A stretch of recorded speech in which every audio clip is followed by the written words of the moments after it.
Video. Hello.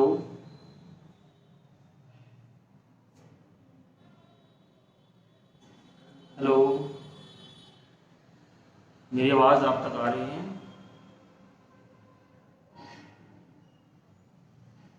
Hello.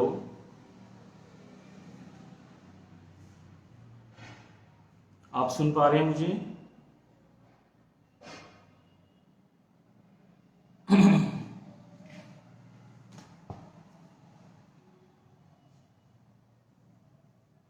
Hello. मेरी आवाज़ आप तक आ रही है? आप मुझे सुन पा रहे हैं? हेलो। हाय। Ajay Kushwaha ji, Jasprit. Hello.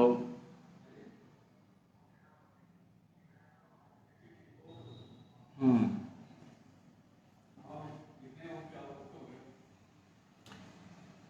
Okay. Good.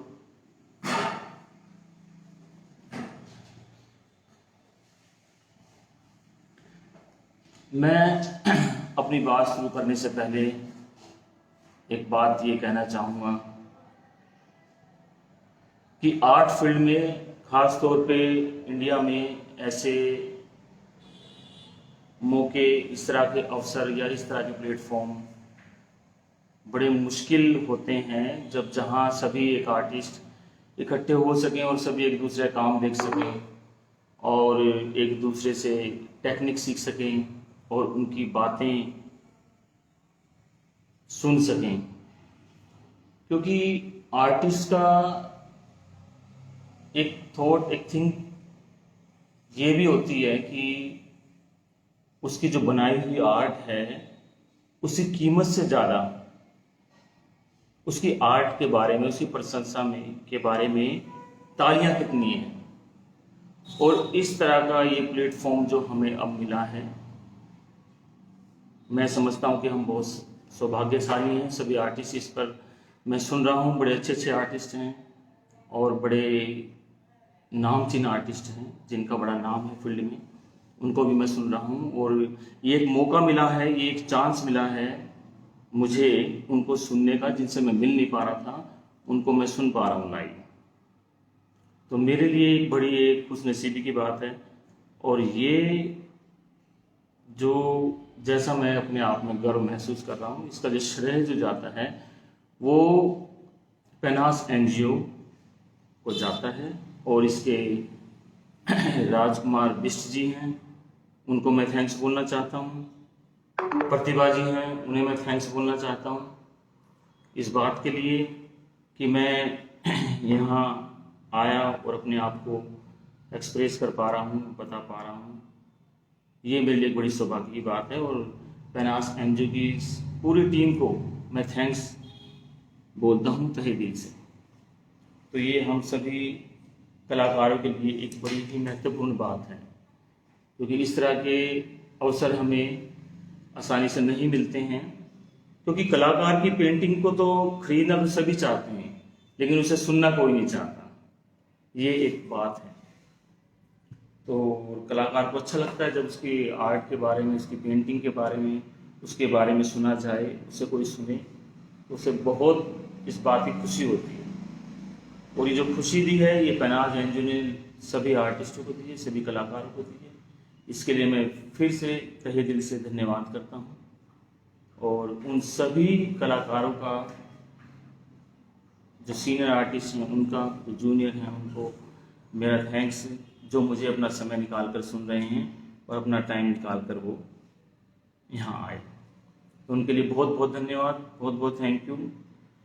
साथ ही इसी के मैं अब अपनी आर्ट की जर्नी, जो कला में मैंने अभी तक की जो मेरी यात्रा रही है, उसको मैं आपके साथ शेयर करूँगा कि क्या क्या मेरे साथ यहाँ तक पहुँचने में क्या क्या मुझे किन चीज़ों का सामना करना पड़ा, क्या चीज़ें मैंने लाइफ में देखी, क्या एक्सपीरियंस रहा और किस तरह से मैं आर्ट की तरफ आकर्षित हुआ और किस तरह से आर्ट को मैंने फील किया और किस तरह से मैंने इसे अचीव किया और किस तरह का मैं काम करता हूँ, ये सारी बातें बताने की मैं आपको कोशिश करूँगा।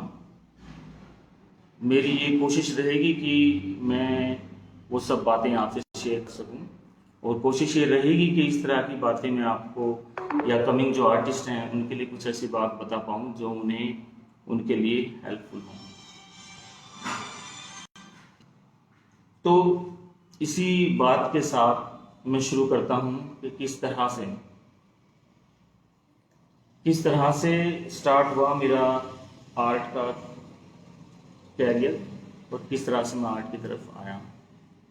हुआ कुछ इस तरह से कि एज मेरी लगभग रही होगी कोई 6 से 7 साल की रही होगी, छोटा बच्चा था मैं और दशहरे का टाइम करीब था और आसपास जो है मेले लग गए थे, सभी बच्चे वहाँ जाया करते थे, मेरे दोस्त भी जाया करते थे और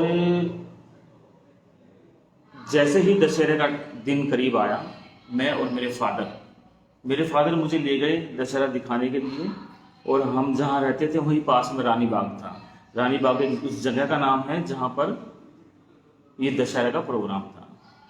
तो क्योंकि पैदल का रास्ता था तो मैं पापा के साथ धीरे धीरे पैदल चला गया और जब वहाँ गया तो जिस तरह से मेला होता है उस तरीके से था। वहाँ झूले लगे थे और स्टॉल लगे हुए थे और वहाँ पर बहुत सारी तमाम चीज़ें थी, बच्चों के खेलने के लिए चीज़ें थी और नए नए खाने पीने के आइटम थे जो बच्चों को प्रभावित करते हैं। आइसक्रीम थी, गोलगप्पे थे, तो लेकिन और भी बच्चे थे वहाँ खेल रहे थे उन सभी चीज़ों से, तमाम चीज़ों से, कोई बैलून्स से खेल रहा था बच्चे इस तरह से। लेकिन मेरा जो ध्यान आकर्षित जो मुझे कर रहा था वो था वो पुतला, रावण का वो पुतला।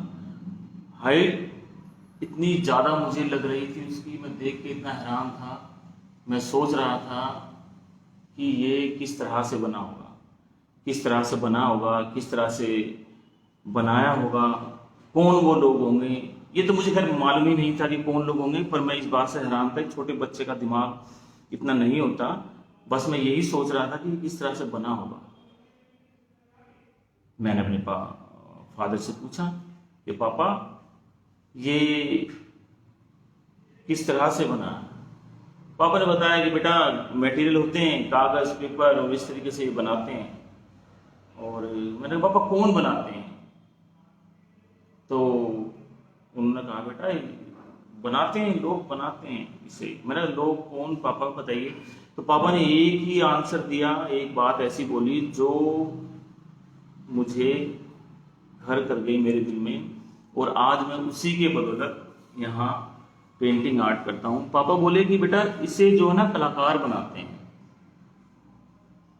कलाकार होते हैं वो ये चीज़ें बनाते हैं।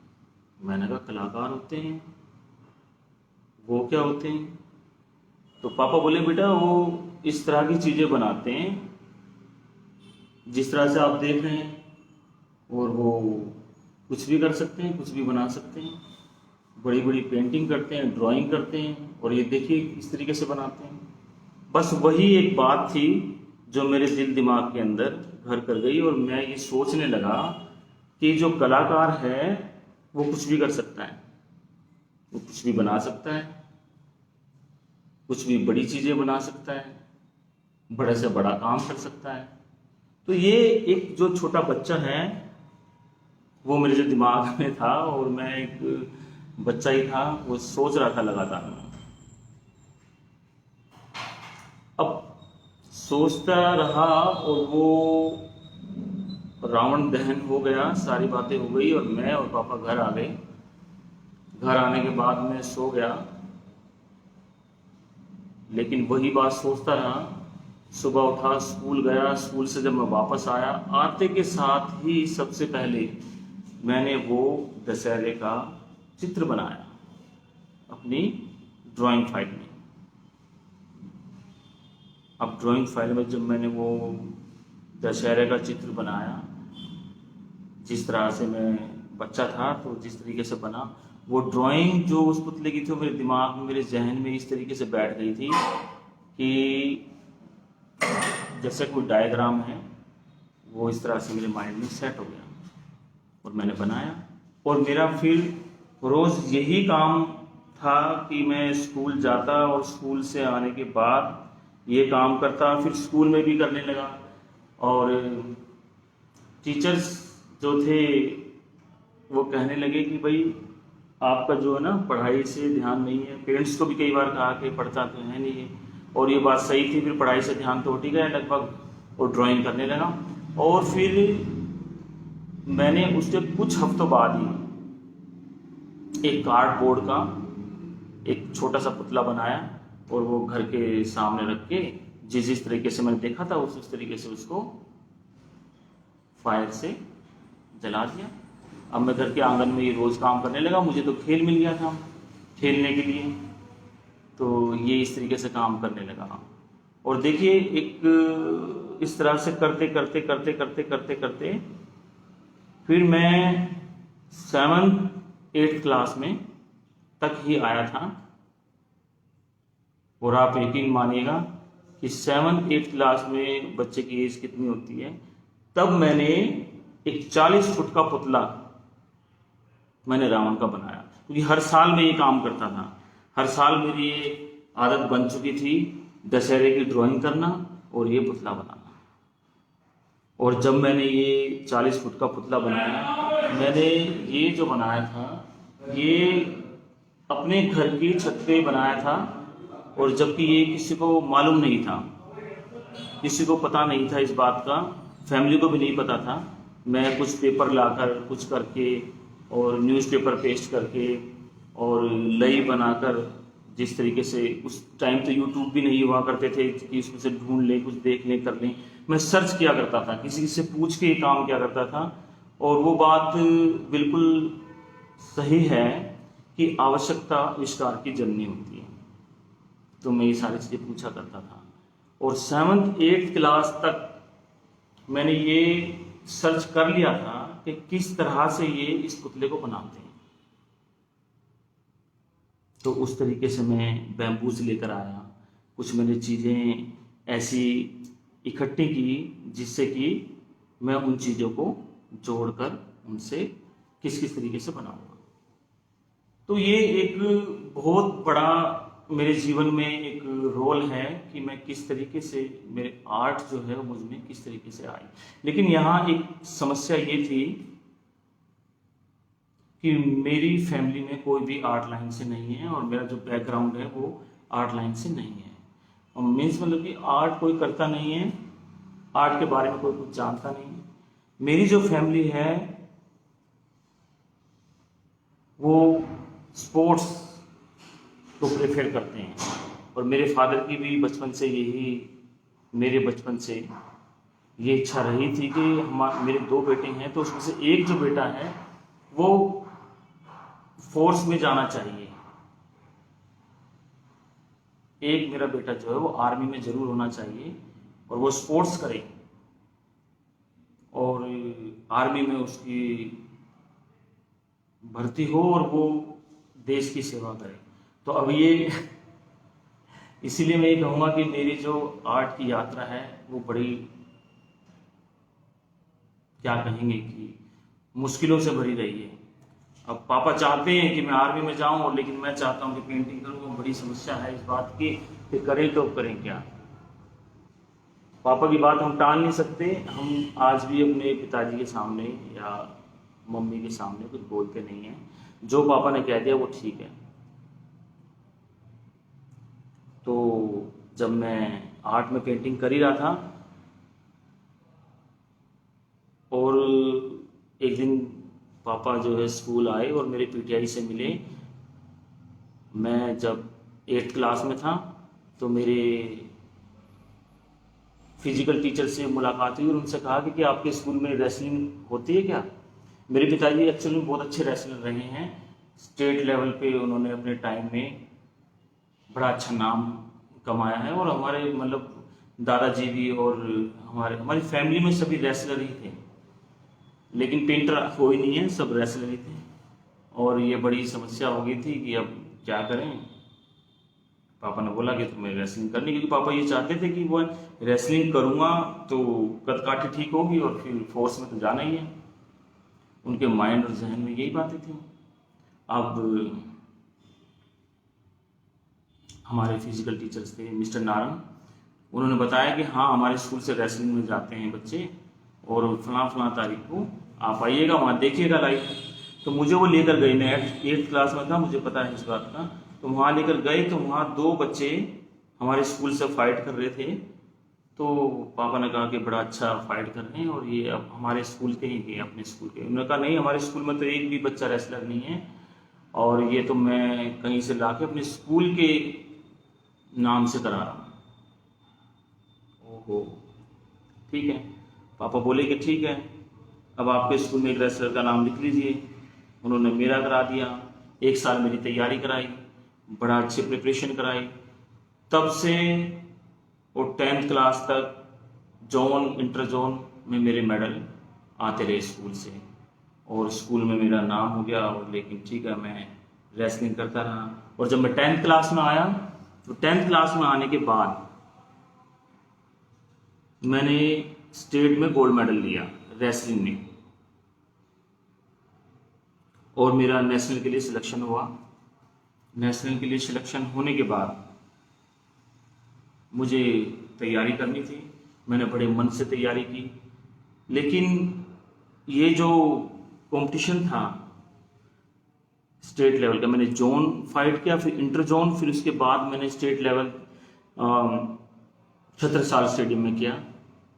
मिस्टर रामफल जब कोच थे, लेकिन पॉलिटिक्स के तहत वो मुझे नहीं लेकर गए और वो किसी और अपने शागिर्द को ले गए। तो वो एक समय ऐसा था कि जब मुझे बड़ा बुरा लगा और मेरा मन बहुत ज़्यादा उससे उदास रहा। दैन फिर उसके बाद मैंने फिर पापा से कहा कि अब मेरा मन नहीं है ये करने का। और सच्चाई ये भी थी कि मैं ऊब गया था इस बात से, क्योंकि मुझे लगने लगा था कि इस तरीके से अगर पॉलिटिक्स होती रही तो फिर क्या आगे कैरियर होगा। देन बैक टू पवेलियन, मतलब वापस मैं पेंटिंग की तरफ आया। मैं समझ गया था कि पेंटिंग की, फिर स्पोर्ट्स किया और एजुकेशन तो इतनी अच्छी हुई नहीं, पढ़ाई में इतना अच्छा मैं था नहीं, तो बचा क्या, स्पोर्ट्स मैंने छोड़ दिया, पढ़ाई अच्छी हुई नहीं, तो अब क्या है, अब बस पेंटिंग ही है। तो वापस जो है मैंने पेंटिंग की और उसमें मैं इंटरेस्ट लिया, मैंने इंटरेस्ट लेने लगा, उसे काम करने लगा और पेंटिंग इस तरीके से मेरे अंदर मतलब कि समा गई। वैसे तो बचपन से ही मुझे इसका शौक था और जिस तरह से था मैंने आपको बताया। फिर मैं वापस मैंने किया 11th-12th में स्कूल से जोन इंटर जोन ये सब मैं फाइट करता रहा और मेरे प्राइज आते रहे। 12th के बाद फिर दिल्ली कॉलेज ऑफ आर्ट के लिए मुझे प्रिपरेशन करनी थी।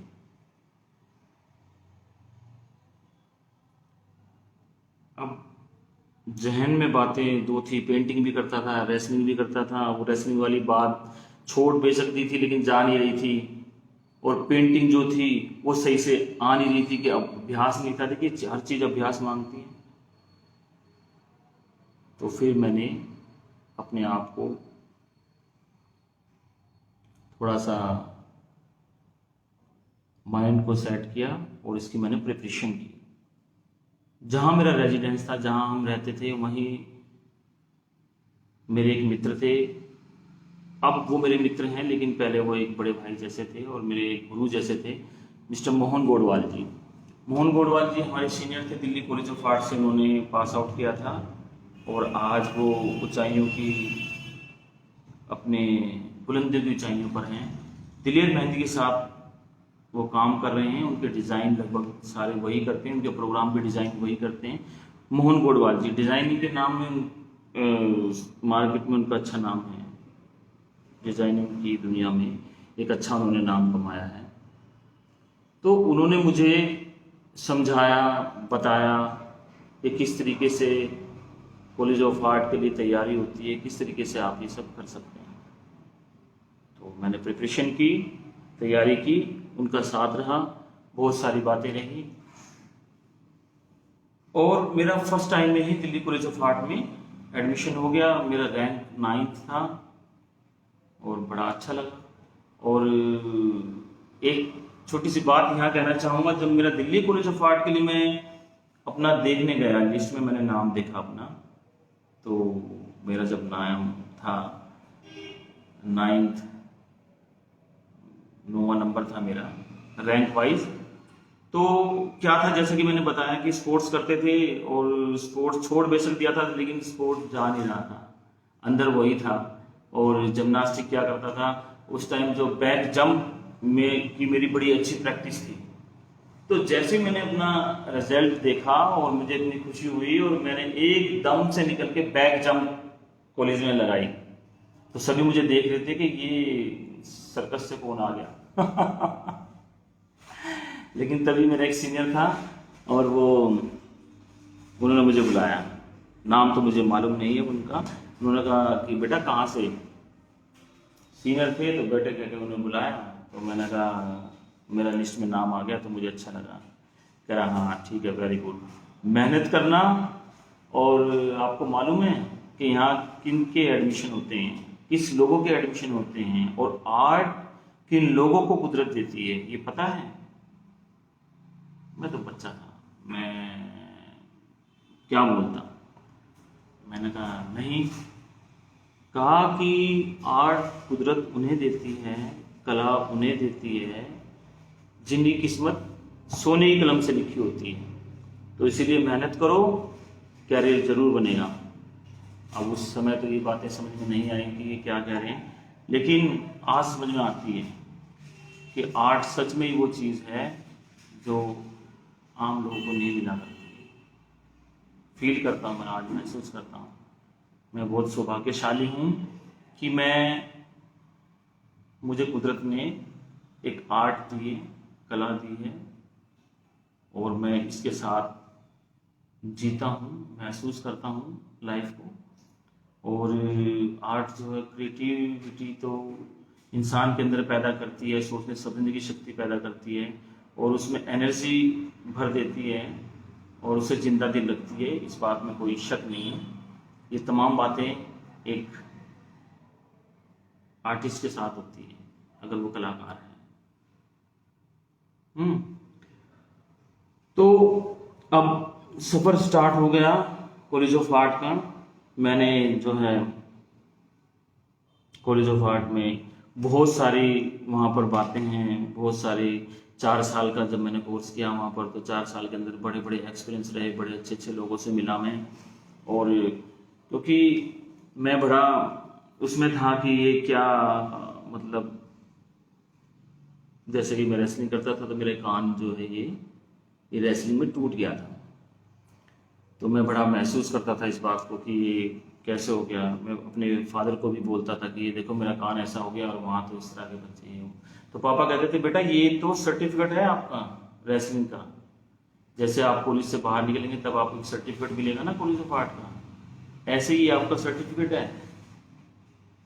और इसकी इज्जत रखना तुम्हारे हाथ में, अपनी हेल्थ का हमेशा ध्यान रखना।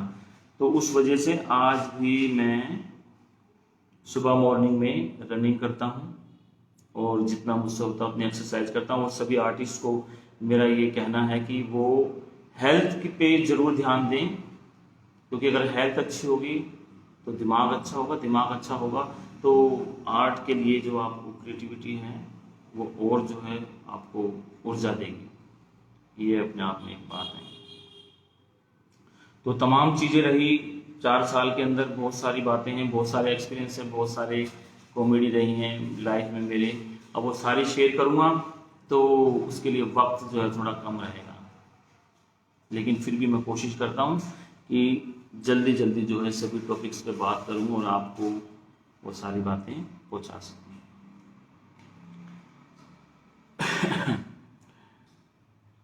तो 12th के बाद कर लेने के बाद, जब 12th हो गई, और सॉरी जब कॉलेज ऑफ आर्ट से मैंने BFA मेरी कंप्लीट हुई, और BFA होने के बाद फिर मैंने आर्ट एजेंसी में काम किया। The camera craft, mister Rajkumar Sharma ji उसके ऑनर थे और बहुत ही अच्छे इंसान थे। उन्होंने मेरे को उसमें एज ए विजुअलाइज़र मैंने ज्वाइन किया, और वहाँ पर पोस्ट भी नहीं थी, और लेकिन मुझे बहुत ज़रूरत थी, और मैंने वहाँ जाके उनसे कहा, मेरे ही सीनियर थे पुलिस से मिस्टर मुरली, उन्होंने मुझे कहा कि आप वहाँ जाइए और मेरा नाम दे देना। मैं गया वहाँ, तो मैंने कहा कि इसी तरीके से मुझे भेजा गया है। तो उन्होंने कहा, देखिए बेटा, यहाँ वैकेंसी तो है नहीं, और अब कैसे रखेंगे? तो मैंने कहा, कुछ भी है, कैसा भी है, मुझे यहाँ करना है। तो उन्हें पता नहीं क्या लगा, और उन्होंने कहा कि ठीक है। मेरी काफ़ी कहने के बाद उन्होंने मेरा काम देखा और उन्होंने मुझे रख लिया। तो मैंने वहाँ एजेंसी में काम किया। फिर उसके बाद में वहाँ से करने के बाद मैंने आर्टून के अंदर काम किया, उसमें एनिमेशन किया। तो इस तरीके से मेरी यात्रा जो है चलती रही आर्ट की तरफ। फिर मैं पूरी तरह से डिवोटेड हो गया आर्ट की तरफ, और चलता रहा, इस तरह से करता रहा। फिर 2004 में मैंने जिवाजी यूनिवर्सिटी से MFA किया। 2004 में मैंने वहाँ पर एडमिशन लिया, क्योंकि मुझे लगा कि मुझे अपनी क्वालिफिकेशन और बढ़ानी चाहिए, और उन दिनों मेरे को बड़ा अच्छा लगता था कि मैं और अपनी एजुकेशन को आगे बढ़ाऊं। तो जिवाजी यूनिवर्सिटी MP ग्वालियर से मैंने MFA किया, और वहाँ से पास आउट होने के बाद मैंने काफ़ी सारी एग्जीबिशन की, जो ग्रुप शो की है मैंने, और ग्रुप शो की लिस्ट जो है काफ़ी लंबी है। सोलो शो मेरे कम रहे हैं, लेकिन मैंने ग्रुप शो काफ़ी किए हैं। ऑक्टोपस आर्ट गैलरी में मेरा पहला शो रहा, और उसके बाद ग्रुप शो मैंने ललित कला में किया, हैबिटेट सेंटर में किया, और राजस्थान में कलाविथिका में किया, और इस तरह से बहुत सारी गैलरीज रही जिसमें मैंने किया। और बड़ी ऑनलाइन एग्जीबिशंस हैं, उसमें मैंने पार्टिसिपेट किया। 2019 में बिंदास एक ऑर्गेनाइजेशन है जो कि आर्टिस्टों को प्रमोट करते हैं। उन्होंने एक वर्ल्ड लेवल पे एक वाटर कलर का एक कंपटीशन रखा, और 3 कैटेगरी रखी उन्होंने, गोल्ड, सिल्वर और ब्रॉन्ज, और सभी में 100 आर्टिस्ट, 100 आर्टिस्ट को उन्होंने इस तरह से सम्मानित किया। तो सिल्वर में, थैंक यू सर, ये मेरे मित्र मेरे साथ हैं, विनय मालावत जी, जो कि काफ़ी मेरा साथ दे रहे हैं, और ये अभी मुझे टी बना कर दे देते हैं। तो थैंक यू सर। और ऐसे दोस्त, ऐसे ये भी आर्ट के टीचर हैं, ऐसे कलाकार सभी के साथ हों, इस तरह के मित्र साथ हों तो एक एनर्जी बनी रहती है। तो मैं कम ऑन द पॉइंट, अपने पॉइंट पर आता हूँ। तो 2019 में मुझे सिल्वर कैटेगरी में 90वां नंबर, 19 नंबर मुझे दिया गया, और मुझे बड़ी खुशी हुई ऑल ओवर वर्ल्ड में वाटर कलर में। तो ये मेरे लिए एक बड़ी अच्छी बात है। फिर बहुत सारी चीज़ें हैं, बहुत सारे कैटलॉग हैं, अभी सभी तो दिखाए नहीं जा सकते। अभी ये है, इसमें ऑल इंडिया एग्जीबिशन आर्ट, इसमें मैंने पार्टिसिपेट किया, इसमें वर्क सिलेक्ट हुआ, और फर्स्ट ओलंपियाड जब हुआ तो उसमें मेरा जो है काम सिलेक्ट हुआ ओलंपियाड में। ये उनके कैटलॉग है, और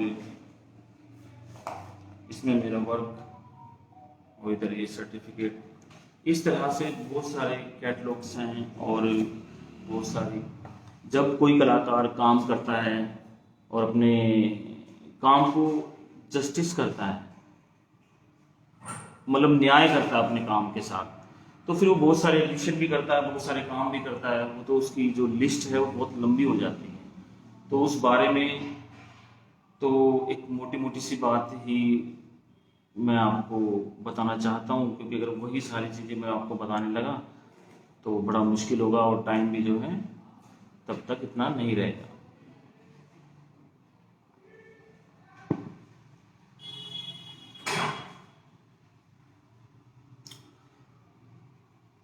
फिर उसके बाद मुझे ये महसूस थोड़ा हुआ कि पेंटिंग, आर्ट, इनके साथ साथ कुछ ऐसा भी होना चाहिए कि जिससे एक अर्निंग सोर्स आपका बना रहे। ये मतलब कि मेरी राय है, मेरी व्यक्तिगत राय है, मेरी पर्सनल राय है, मैं किसी आर्टिस्ट पे ही थोप नहीं रहा हूँ। हो सकता है लोगों को मेरी बात अच्छी भी लगे, हो सकता है कहीं मेरी बात से सहमत भी ना हो, लेकिन ये ऐसा मेरी एक सलाह है नए आर्टिस्ट जो हैं कि अगर उनका एक सोर्स हो कहीं से पैसे आने का तो उन्हें सपोर्ट मिलती है, काफ़ी सपोर्ट मिलता है, काफ़ी सहारा मिलता है कि वो आगे उस पेंटिंग को कर सकें। तो 2006 में वैकेंसी आई दिल्ली गवर्नमेंट की टीएसएससी बोर्ड की टीचर्स की, ड्राइंग टीचर्स की।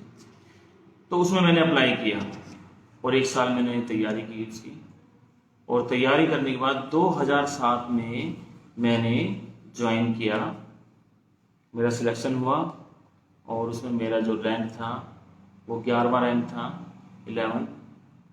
तो बड़ा अच्छा लगा, 22 पोस्ट थी उसमें और मेरा 11वां रैंक था, तो मुझे बड़ा अच्छा लगा और ये सिलेक्शन मेरा हुआ और मैंने दिल्ली गवर्नमेंट में ज्वाइन किया 2007 में।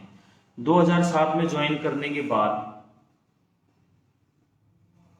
मैं जिन तकलीफ़ों से गुजरा था, जो चीज़ें मैंने महसूस की थी, जो फील की थी, तभी मैंने ये सोच लिया था कि मैं अपनी लाइफ में, अपनी पूरी लाइफ में कम से कम 10 बच्चों का कैरियर जरूर बनाऊंगा। बनेगा नहीं बनेगा ये मुझे नहीं मालूम, लेकिन मैं एफर्ट्स जरूर करूंगा, कोशिश जरूर करूंगा। तो तब से अब तक मैं कॉलेज ऑफ आर्ट को 10 बच्चे एडमिशन कराने के बाद, उसके बाद मैंने गिनती बंद कर दी। मुझे नहीं मालूम है कितने स्टूडेंट्स जो मेरे हैं वो कॉलेज ऑफ आर्ट में चले गए, और जो मुझसे हेल्प बन पड़ी वो मैंने की। और ये आप पीछे देख रहे हैं आर्ट एरीज, ये मैंने उन बच्चों के लिए ये बनाया और उनको फ्री कोचिंग दी मैंने, और जो भी कोई इस तरह का गरीब बच्चा था तो मैंने उसकी हेल्प की।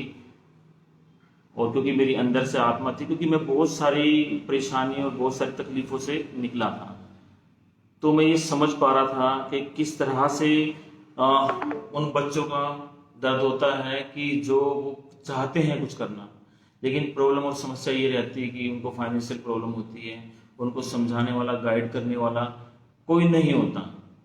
तो इसीलिए मैंने सोचा था कम से कम अपनी लाइफ में 10 बच्चों को मैं स्टैंड जरूर करूँगा, उनका आर्ट के फील्ड में जिनको इस बात में इंटरेस्ट होगा तो मैं कुछ जरूर करूँगा ये चीज़ें।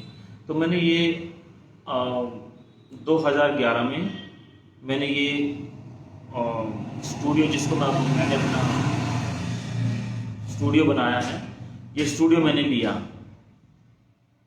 और मेरी जो फैमिली है उन्होंने सोचा कि हमारे रहने के लिए है, लेकिन मैं खुद किराए पर रहता हूँ, लेकिन मैंने ये बच्चों को प्रोवाइड करा है, यहाँ मैं उन बच्चों को कोचिंग देता हूँ, उन गरीब बच्चों को। और मैं आप मुझे सुन रहे हैं, जो भी कोई ऐसा बच्चा है जिसको ज़रूरत है मैं उसे फ्री कोचिंग देता हूँ।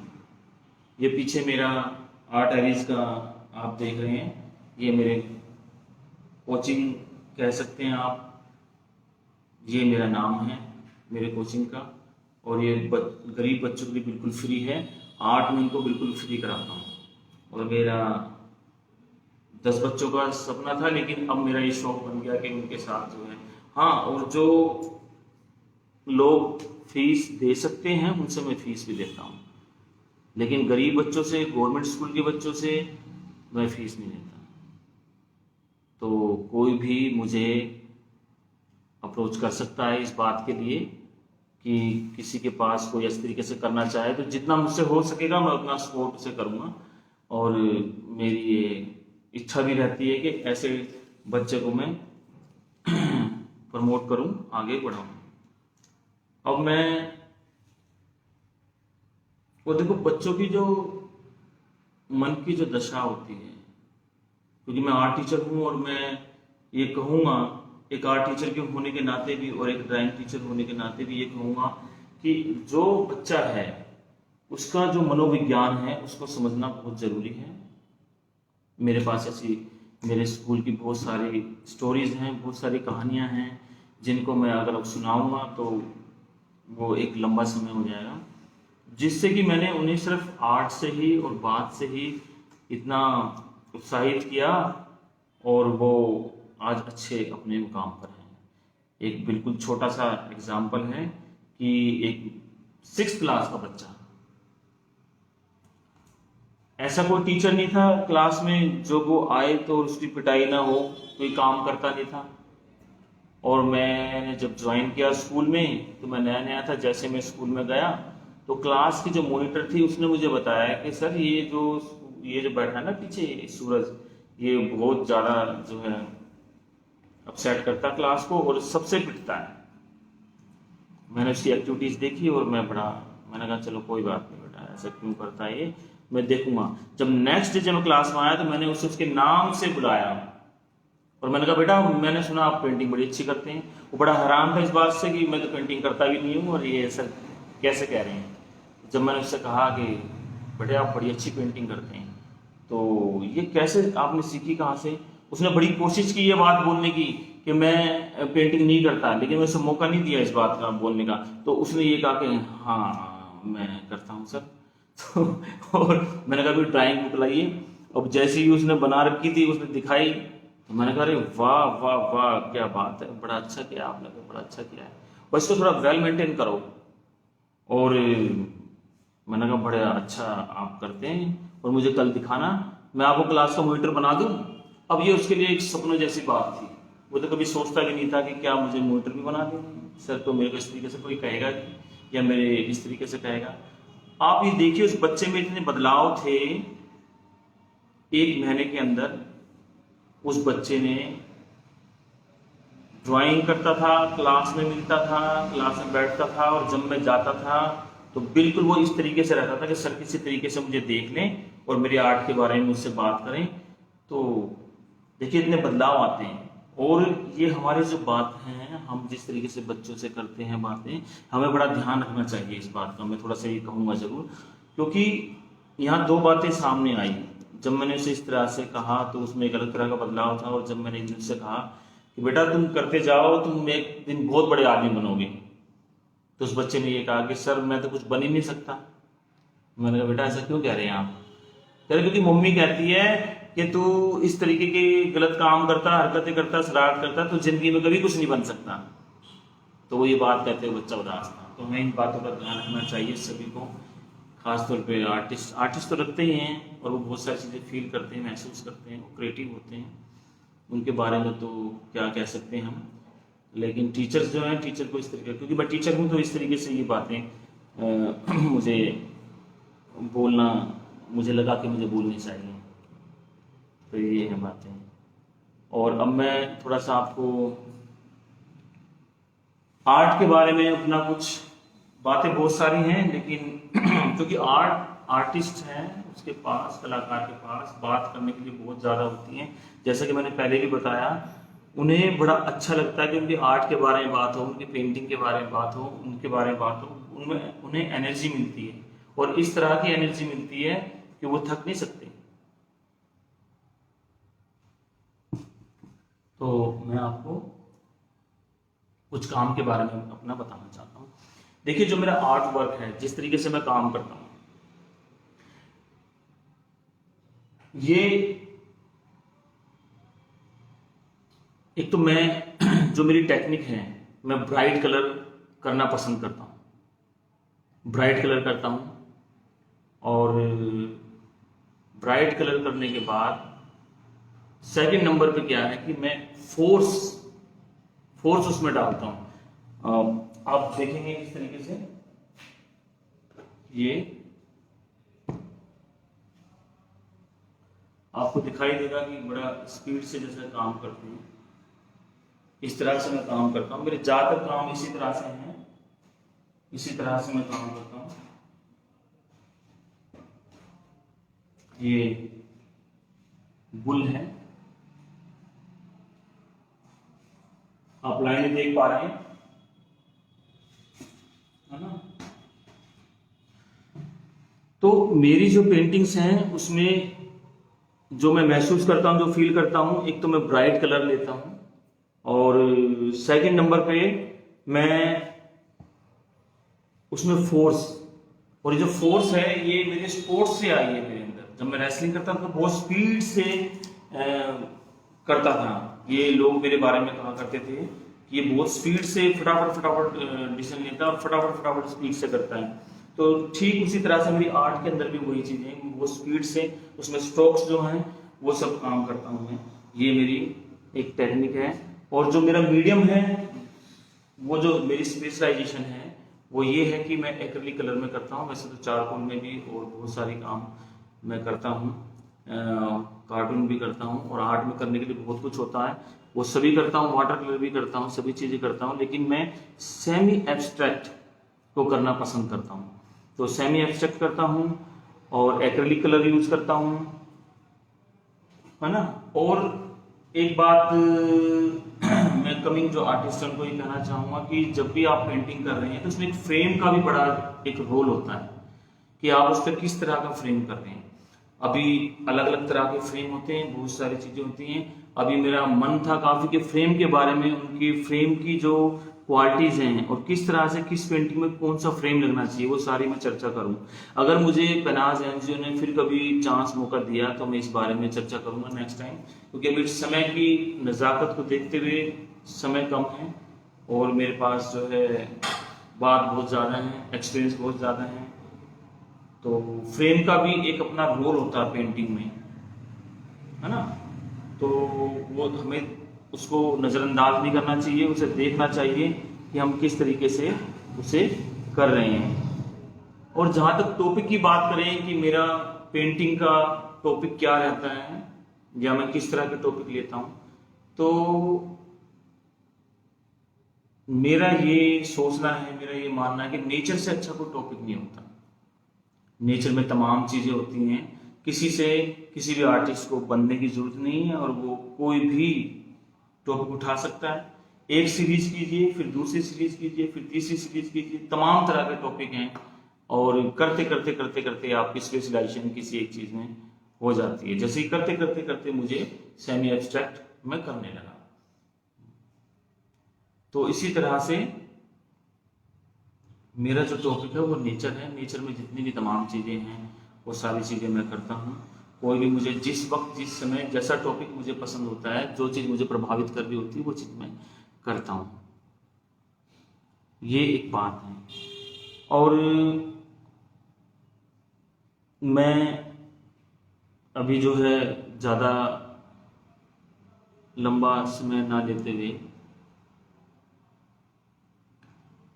कुछ बातें मैं जो कमिंग आर्टिस्ट हैं, जो भी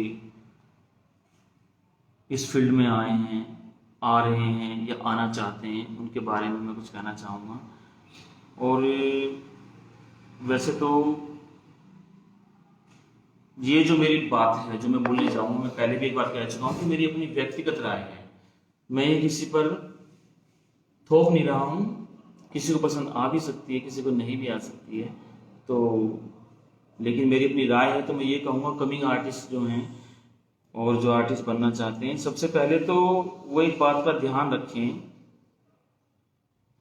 कि उनके जहन में एक बात रहती है कि बस जल्दी से कुछ ऐसा बनाएं, जल्दी से कुछ बिक जाए, और जो काम बिकता है वही आर्टिस्ट है, इसके अलावा कोई आर्टिस्ट नहीं। देखिए, काम का सेल होना एक अलग चीज बात है और आर्ट होना एक अलग बात है। इस बात को मैं इस तरह से कहता हूं कि स्किल का होना एक अलग बात है और आर्ट का होना एक अलग बात है।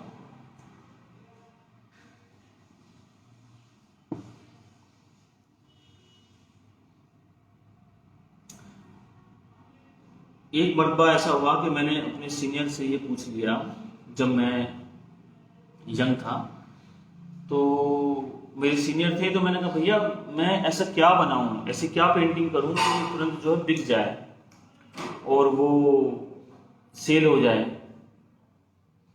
उन्होंने कहा कि बेटा सेल हो जाए, काफ़ी सीनियर थे मुझसे, वो पास आउट हो चुके थे।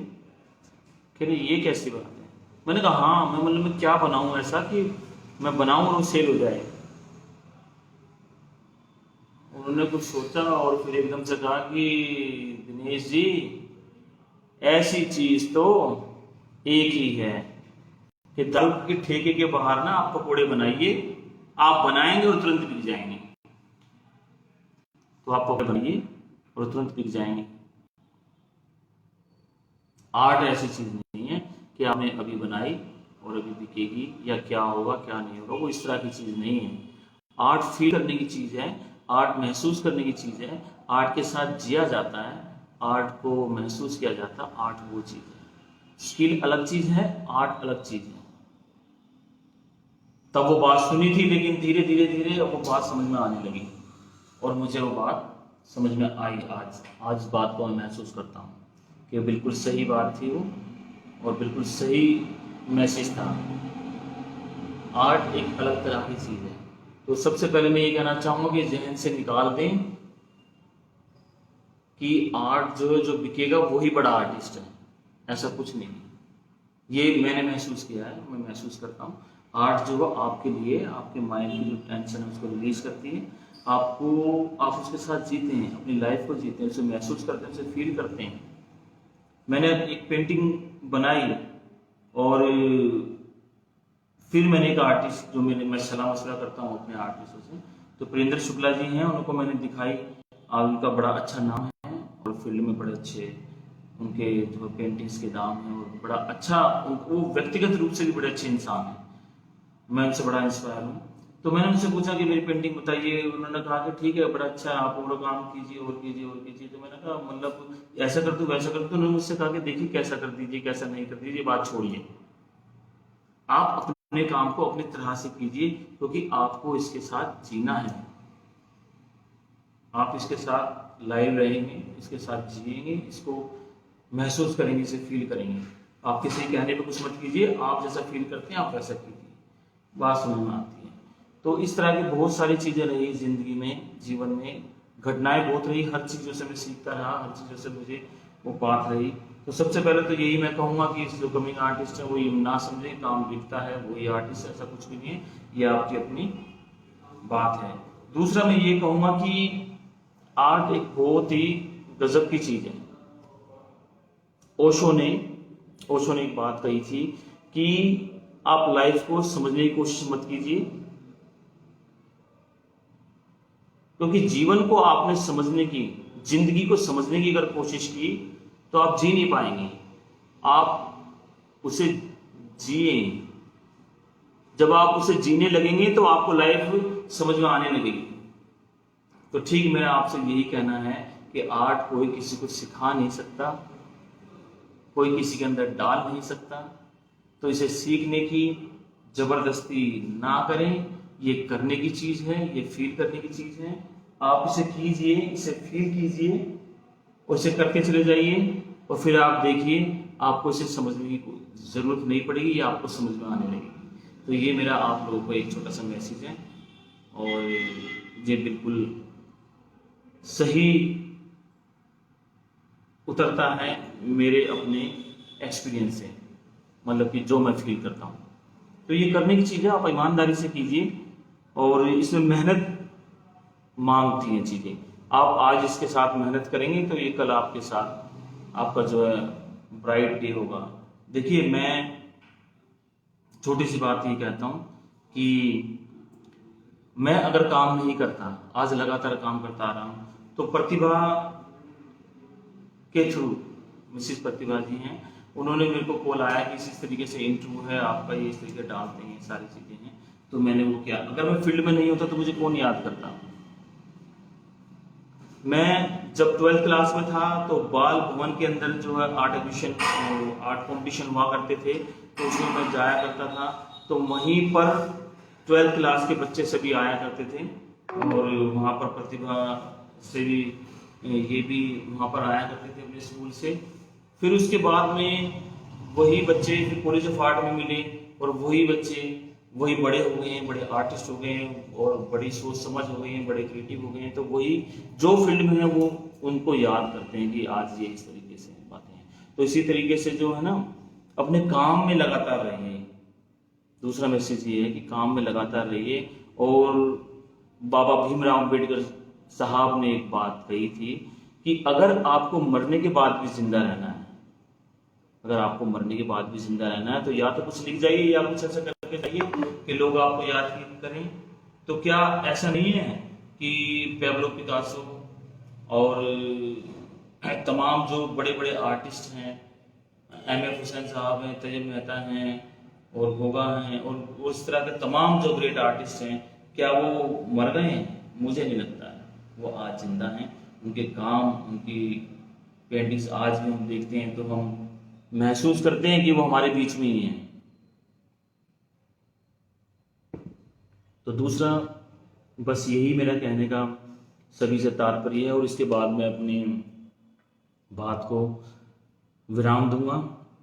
कहने सुनने के लिए बातें बहुत सारी हैं, और जब जब मुझे मौका मिलेगा तब तब मैं उस तरह के अलग अलग टॉपिक पे बात करूंगा। और मेरी खुशनसीबी होगी कि अगर मुझे दोबारा लाइव पेनाज एनजीओ से ऐसा कुछ आया किसी एक टॉपिक पे बोलने के लिए, पेंटिंग के बारे में कहें, उसकी टेक्निक के बारे में बात करें, या फ्रेम के बारे में बात करें, या जो नए बच्चे कर रहे हैं उनके कोई क्वेश्चंस हों, उनके कोई क्वेरीज हों, उनके बारे में बात हो, तो इस तरह की बातें हैं। और बहुत जो भी कोई किस तरह के अलग अलग टॉपिक पे मैं बोल सकता हूँ, उनको तब तक मैं उनसे बात कर सकता हूँ, तब तक वो सेटिस्फाइड ना हो, जितना मेरी लाइफ का एक्सपीरियंस है। तो मेरा सभी से यही, खास तौर पे कमिंग जो आर्टिस्ट हैं, जो बच्चे हैं, वो किसी भी मुखालिफ में ना रहें, किसी भी गलत फहमी में ना रहें। वो सीधा जो है अपना जो है आर्ट से अपने आप को कनेक्ट करें और काम करें, काबिल बने। काबिलियत जो है वो आपके पीछे पीछे रहेगी, ये आप मान लीजिए इस बात को।